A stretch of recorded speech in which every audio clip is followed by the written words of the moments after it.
Saudações amigos do programa Fala Comigo e hoje um programa musical. Vocês nem imaginam quem é que está comigo. Hoje o maestro Cláudio Elísio veio aqui até o programa, ou seja, viemos até ele, estamos no estúdio dele, onde ele, como preparador musical, preparador vocal, vem mostrar para nós um pouco sobre o trabalho dele e também falaremos um pouco da polêmica que vem envolvendo o nome do maestro Cláudio Elísio em relação à sua máxima dentro do seu ensino de preparação vocal, que é menos massa e mais timbre. Isso tem dado muita polêmica, inclusive com um dos maiores do segmento, que é o Leandro Voz. Vamos entender um pouco mais sobre isso nessa matéria com o maestro Cláudio Elísio. Maestro, muito obrigado por ter aceitado o nosso convite para falar de música. É tão bom falar de música, não é? É ótimo, é maravilhoso. Música é vida, né? Você vive de música, né, maestro? Eu vivo de música. Primeiramente, seja muito bem-vindo, tá? Muito obrigado. Uma satisfação imensa ter você e toda a sua equipe aqui. Muito obrigado. Eu amo música, falar com você é maravilhoso justamente por isso. Você é daqueles que gostam de falar de música o tempo todo, por exemplo, você está dormindo e alguém roncando, você fala, você está roncando em dó. É por aí? Não tão muito. assim.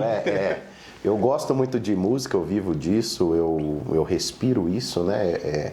Eu sou grato, então o máximo que eu consigo me dedicar, eu estou sempre, inclusive nas minhas folgas, né? Então estou sempre ouvindo, estou sempre tocando, eu estou sempre tendo aquele segmento, porque além de ter esse contato, é uma maneira de eu ser grato, porque é esse segmento, a música que sustenta a minha família, que me sustenta e que também realiza os meus sonhos, né? Então, maravilha. É uma maneira de ser grato. Você se sente realizado na música nesse momento? Muito. Tem conquistas a chegar ainda, né? Tenho sim. Mas já conquistou praticamente tudo que você precisava. Claro, respeito, admiração, trabalho, né? Realização. Ver os seus alunos cantando. E é justamente um dos motivos de eu ter procurado o maestro Cláudio Elísio, apesar de conhecê-lo há pouco tempo, é a quantidade de comentários de pessoas que, ao serem alunos dele, trabalharem com o maestro, conseguirem um alcance vocal. Eu não vi, mas os comentários nos dizem que esse alcance vocal era inesperado para a gente que talvez imaginava nunca conseguir cantar e de repente está aí igual um passarinho, igual um bem-te-vi cantando, né? Isso é gratificante, não é, maestro? É muito, até porque eu também tenho o meu trabalho como um propósito. Eu acho assim, eu sou muito agraciado por Deus, porque eu encontrei o meu propósito no meu trabalho. Eu sei que não são todos que têm esse privilégio. Eu conheço muita gente, para te falar a verdade, a maioria, eles exercem o propósito deles fora do trabalho. Mas eu fui agraciado por eu exercer esse meu propósito dentro do meu próprio trabalho. Isso é uma dádiva, isso é uma bênção, é uma missão e é uma responsabilidade. Então, quando a gente faz esse tipo de trabalho de lidar com as vozes dos outros, a gente tem que entender que você está lidando com dores, com sonhos, com traumas, sabe? Com muitas limitações, outros com muitos problemas até físicos. Então, quando a pessoa faz esse trabalho aqui comigo e ela consegue realizar sonhos vocais que ela nunca tinha conseguido antes, isso daí é maravilhoso. Né? Gratificante. Então você acredita também que a música, sim, é uma terapia? Com certeza. Tanto é que a gente tem musicoterapia. A musicoterapia nasceu disso, né? Você já teve casos de pessoas, alunos seus, que talvez ajudaram, a música ajudou a não só a curar, mas melhorar depressão, ansiedade, com certeza, crises em geral? Com certeza, praticamente quase todos, cara. Assim, é muito interessante, porque o meu público, normalmente, independente se são cantores famosos ou não, quase todos eles me trazem uma questão que a voz mexe no seu emocional, no seu psicológico, sabe? Então, muitos entram em depressão por conta da voz. Eu já tive teve um relato uma vez que me marcou muito, de um homem que ele se sentiu até melhor pai. Ele se sentiu um pai melhor porque ele deu conta de cantar com a sua filha. Olha que maravilha. Não é? Talvez isso era um sonho dele. Exatamente. E você ajudou ele a realizar esse Exatamente. sonho. Então a pessoa até se sente um pai melhor, uma pessoa melhor. Pessoa melhor. Né? Se sente mais confiança. Sente mais confiança. Que maravilha. Né? Isso, e quando isso se trata para cantores profissionais, então... Mais ainda. Mais ainda. Então, gente, lembrando aqui, o maestro Cláudio Elísio é preparador vocal e ele tem um repertório, uma história muito interessante porque não só atua no Brasil, mas também fora do Brasil. Não só como trabalho, mas também aprendendo fora do Brasil. Queria que você falasse um pouco sobre isso. Você, por exemplo, foi aluno de um preparador vocal da Adele. Exatamente. Como é que é isso? Bom, eu fui fazer um intercâmbio na Europa. Eu passei por 3 países, né? Eu passei pela Espanha, passei pela França e passei pelo Reino Unido, mais especificamente em Londres, Inglaterra, né? Inicialmente eu fui prestar um serviço na Espanha porque eu tenho uma experiência com cantores flamencos. Nossa, é muito bonito. Então, música flamenca é muito bonita. Exatamente. Então, não é só técnica vocal que você precisa, né? Você precisa realmente de você precisa ter cultura musical disso. Eu não sou cantaor flamengo, eles chamam assim. Cantaor? Cantaor. É o termo usado lá na Espanha. Eu não sou nem tão pouco violonista. Porque o violão flamenco é bem complicado, né? Mas eu entendo bem sobre as suas musicalidades, as técnicas vocais, um pouco sobre repertório, né? Então, teve um aluno meu que ele foi fazer um trabalho lá, ele é de lá, e aí eu acabei aceitando esse convite para fazer esses trabalhos lá, né? E eu acabei dando outras aulas também, porque lá na Espanha eu também tenho outros alunos que são de outros estilos, né? E atualmente, continuam sendo seus alunos. Exatamente. Lembrando que nós estamos gravando hoje no dia 9 de abril de 2025 e você continua com os seus alunos lá na Espanha. Exatamente. Então, eu aproveitei para que eu pudesse fazer um intercâmbio para eu estudar também, né? Então, eu estudei lá na Espanha com o Alírio Neto. Ele é um dos maiores cantores de teatro musical do mundo.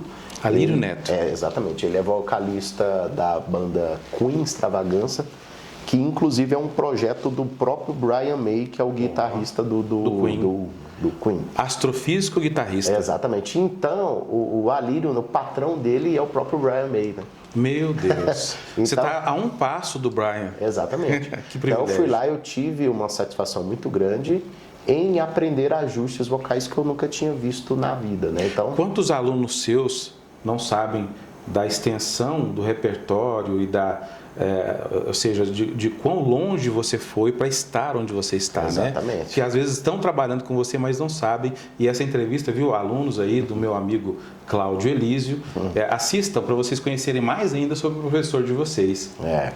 Bom, e aí quando eu fui para a França, eu acabei tendo contato com muitas irmãs da Igreja Católica e assim, foi tudo armado, claro, né? E aí foi quando eu tive essa oportunidade, porque é muito difícil você ter acesso ao maestro Cochard. Ele é... A pronúncia é Cochard. Cochard. Ele é C-O-C-H-A-R-D. R-D. Exatamente. Francês, né? Então ele, por um tempo, ele foi diretor vocal da Adele, né? Então ele é cantor lírico, ele é especializado em canto gregoriano. Então eu fui para que eu pudesse entender na raiz, ou o mais próximo possível, como que é o canto gregoriano, né? E é também um dos berços do bel canto, que hoje é conhecido como canto lírico e tal. O canto gregoriano é muito bonito, porque ele surgiu justamente nas igrejas, nas igrejas, nas tabernas antigas, onde a igreja antigamente nem era tanto de cimento, né? Era mesmo dentro de algumas cavernas, já existia o canto gregoriano. E aí, então, assim, ele é maestro também, oficial lá da Orquestra de Paris, né? Então, ele cuida de muitos atores, de muitos cantores, E inclusive ele foi durante um período, eu não me lembro quando mais, mas ele foi diretor vocal da Adele. E você pode, né, todos nós que temos um ouvido referente à linguagem vocal, todos nós entendemos que a Adele carrega muita dessa identidade do bel canto, né? Então a gente percebe muitas essas colocações de timbre que ela traz ali, né? Com certeza com uma influência muito forte aí da direção do maestro Kochar. Eu queria que você me explicasse para quem está assistindo, o que faz um diretor vocal. É um termo que eu não conheço. Bom, um diretor vocal, ele literalmente dirige uma gravação ou uma peça, tudo relacionado à voz, né? Então ele pega aquele cantor, ele dá um direcionamento tanto quanto na afinação, controle da gógica, ele dirige o texto, porque às vezes o texto ele fala, o texto é escrito, porém a intencionalidade daquele texto muda. Não é porque o texto ele é escrito de um jeito que o sentido dele é um só. Então às vezes eu pego assim, eu vou te matar, é uma frase pesada. Porém, em um contexto de briga, ela tem um significado, e em um contexto de brincadeira, ela tem outro, e é o mesmo texto. Isso é agógica? Não, isso tem a ver com texto. Com o texto mesmo. Exatamente. É uma questão mesmo de interpretação, de momento. Também. Então a direção vocal está nessa linha. Tudo. Então ele vai trabalhar afinação, controle da gógica, que tem a ver com texto, com o tempo. Ele vai trabalhar o texto, né? Então são várias coisas relacionadas, desde o texto, subtexto. Vai trabalhar o timbre. Às vezes ele fala assim, essa parte aqui eu quero que você faça esse timbre. Não, esse timbre não, muda, eu quero que você faça assim. Então isso tudo, esses 4 conjuntos gera o que a gente chama de interpretação. E aí quem faz com que tudo isso aconteça da maneira que deve ser é o diretor vocal. Exatamente. Normalmente os maiores projetos profissionais, eles sempre têm uma direção vocal. Sempre tem. E o Kochar é um diretor vocal. Exatamente. E você ele atua hoje? Muito. Você também é diretor vocal? Faço sim. Sério? Também. Aprendeu com ele? Ou a área que você aprendeu com ele foi outra? Não. O que eu aprendi com ele foram essas questões do bel canto e também o canto gregoriano, né? Então, maravilha. Que também serve muito para mim. Às vezes o pessoal pensa, mas você trabalha com muita música popular, por que você vai aprender isso?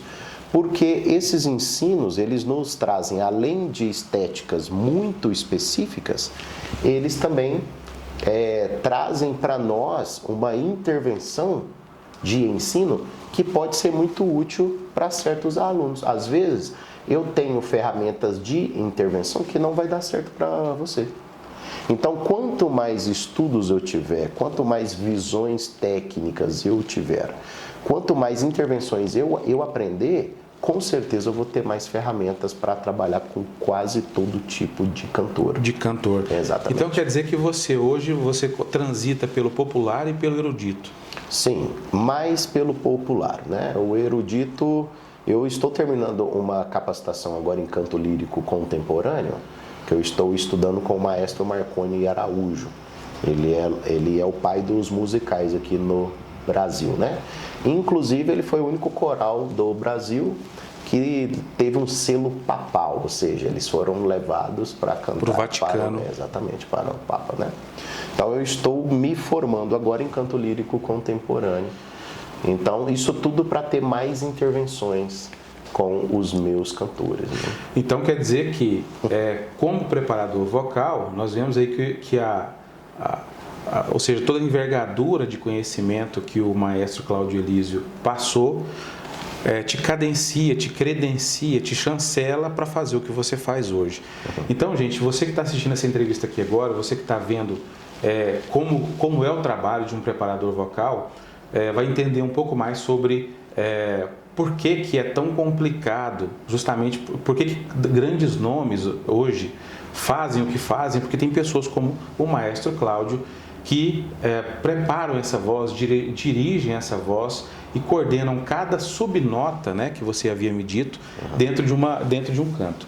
E eu queria trazer, não tem como deixar de falar sobre isso, Quando convidei o maestro Cláudio Elísio, inclusive quem trouxe essa possibilidade de que o maestro viesse para o programa foi o Monteiro, da dupla Matou e Monteiro. Quero até mandar um abraço, um dos cantores que eu mais admiro, do ponto de vista de potência vocal, né? Claro. E agora na nova formação com o Jonathan Coelho, a voz do trovão, o Monteiro falou do maestro, e como eu sou muito fã, eu falei, então quero conversar com ele. E eu fui pesquisar sobre o maestro Cláudio Elísio, e não tem como o maestro deixar de falar de uma polêmica que eu venho acompanhando, que acompanhou, inclusive, tá rodando aí no meio musical, que é uma polêmica com um preparador vocal também, que eu sou muito fã já há bastante tempo, conheço até mais tempo do que o Cláudio Elísio, que é o Leandro Voz. Certo. Eu não sei se Voz faz parte do nome dele, acredito que não, mas é Leandro Voz. Que é o nome artístico. Artístico dele, né? E essa polêmica, ela... Até um abraço, Leandro. Quero lembrar que achei muito humilde da sua parte quando você falou das irmãs Barbosa, as minhas amigas irmãs Barbosa, quando você ouviu elas cantando, você falou que eu estou tão impressionado que eu quero, me deixe ser o jardineiro de vocês, que eu estou feliz. Achei muito bacana da sua parte, porque realmente as irmãs Barbosa cantam muito. São maravilhosas, né? E ele conseguiu fazer isso, então achei maravilhoso isso. E essa polêmica é onde entra a questão do timbre e da massa. Eu não entendo muito, gostaria que você explicasse, mas a sua máxima dentro do seu trabalho é menos massa e mais timbre. Sim. O que é isso e por que isso gerou polêmica? Bom, a polêmica, ela sempre surge porque quando você se trata de técnica vocal, você tem várias visões. São várias vertentes técnicas que funcionam, são várias estéticas, são vários modos de intervenção. E um dos grandes problemas da polêmica é porque no meio eu posso falar que tem muitos donos da verdade, eles acham que eles são donos, ou seja, aquela técnica é absoluta. Se isso fosse verdade, seria inteligente da nossa parte, todos nós que trabalhamos com voz, seguir essa mesma técnica, mas na verdade não é. E inclusive... eu sempre, em todos os podcasts que eu fui, eu sempre deixei muito claro que eu nunca falei que a minha técnica ela é a melhor e que só ela funciona. É apenas uma visão técnica que eu tenho, que inclusive gera muita polêmica, porque a maioria dos métodos de ensino, eles promovem um resultado de timbre pela massa. Então, quando eu falo massa, eu quero dizer com contração de massa muscular na sua prega vocal, laringe, nível de tensionamento da língua, tudo isso nós estamos trabalhando com massa muscular. Então, só para me entender, é força isso? Exatamente. É como se você fosse levantar um saco de cimento e está usando os músculos do braço. Exatamente. Seria isso no vocal. Exatamente. Mas como que é possível eu cantar sem usar esse músculo vocal? Então, aí que entra a confusão, né? Porque de fato eu nunca falei que não precisa usar massa, porque se a gente não usa massa, você não tem voz nenhuma. Eu sempre falei menos massa. Não é não massa, não e sim massa, menos massa. Menos massa, eu sempre falei isso, menos massa. Tanto é que a minha frase de efeito é o quê? Menos massa e mais timbre. Exatamente. Então, se eu fosse falar de uma maneira técnica, seria menos fonte e mais filtro, mas ninguém entende nada disso. Não vai entender. Não. Agora, se eu uso menos massa e mais timbre, a maioria entende e também gera um questionamento que, de fato, ele é intencional. Porque tem muitos cantores e muitos métodos que ensinam a gente chegar em um resultado de timbre, exemplo, um timbre mais potente, um timbre mais forte, ou um timbre mais fraco, mais suave, com o aumento e a diminuição da massa. E o meu método, ele mostra que isso pode ser feito diferente. Tem como eu ter um timbre suave e ter um timbre grande com a mesma quantidade de massa. A mesma. Mas então, peraí, um cantor, se isso for verdade, da maneira como você falou, um cantor que, por exemplo, fica a noite inteira cantando, poderia cantar no dia seguinte com menos dificuldade, é isso? Com certeza, é o que a maioria dos meus cantores falam, né? Se você vê os depoimentos, eles falam assim, eu chego a fazer até 10 shows por semana e parece que eu não cantei nada. Ou seja, o resultado prático disso é a possibilidade também de menos cansaço da musculatura vocal. Muito menos cansaço, ou seja, Tem muita gente que gera uma confusão também. Inclusive o próprio Leandro Voz, né? Quando ele fez alguns vídeos falando sobre timbre e massa, ele mesmo interpreta que cantar com menos massa e mais timbre é ter uma voz assim, que ele chama de chinfrim. E na verdade não. Eu tenho vários alunos, como eu posso mostrar, Renato Viana, que foi ganhador do The Voice em 2015, que tem uma voz absurdamente enorme, um timbre robusto, porém você olha para ele, é como se ele não estivesse fazendo nada.